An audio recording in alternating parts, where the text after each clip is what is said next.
За тэгэхээр дөрөв бас зарим гишүүд бэд томилснороо тухайн компани ашиг орлого сайжраад дэжтэй гэсэн зүйлийг бас ярьсан тийм ээ.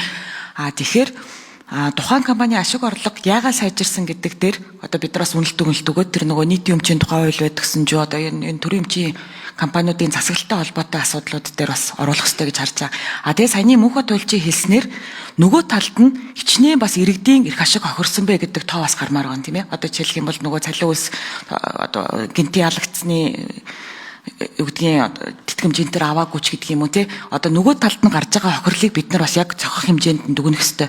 Яг тэгэхээр эн чинь одоо өмчийн хамгааллын тухай асуудал яригдж байна. Иргэдийн одоо нөгөө хөдөлмөрлөх эрхийн тухай асуудал яригдж байна тийм ээ. Тэгэхээр бол иймэрхүү тооцоо судалгаанууд ер нь гарч ийн үү? Ер нь тэгж бид нар харьцуулт хийх боломжтой юу? За тэгээд энэ бэд томилсон жишээнүүд дээр одоо жишээл тэр компани засаглалтай холбоотой асуудлууд дээр ямар хууль санаачлагч ажлын хэсгийн 4 номерыг микрофоныг нээ. За орой мэд жаргалан гишүүний асуултанд хариулъя. Ажлын хэсгийн гишүүн Дамбаас өрнө. За мөн энэ дашрамд улсын хурлын гишүүн Лувсан Жамцын мөн асуултанд гүйцээгээд хариулъя.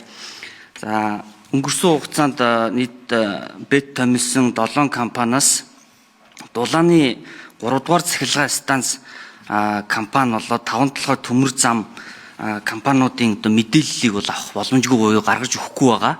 За дулааны 3 дугаар цахилгаан станц дээр өнгөрсөн оны 6 дугаар сарын 18-нд томилогдсон төлөөлөгч бол одоогийн байдлаар авилгатай тэмцэх газарт шалгаж байгаа шалтгаанаар бол ажил үргээ гүйцэтгэхгүй байгаа.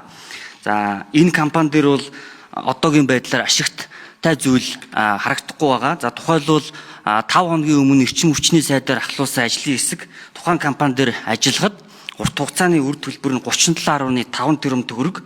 За богино хугацаат үр төлбөр бол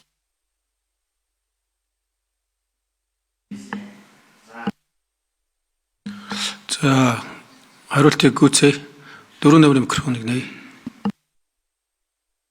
Жиг 5 толгой тухай буюу Өмнө Говь аймагт үйл ажиллагаа явуулдаг 5 толгой компани дээр 10 сарын хугацаанд засгийн газраас бэд томилсон. За энэ хугацаанд бол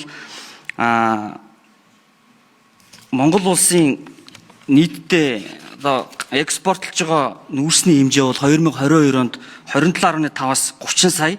За 2023 онд 60-аас 70 сая тонн буюу нэг дахин одоо нэмэгдсэн нь бол Орос Украины дайнтай холбоотойгоор нүүрсний үн дэлхийн зах зээл дээр $457 болсноор нэмэгдсэн.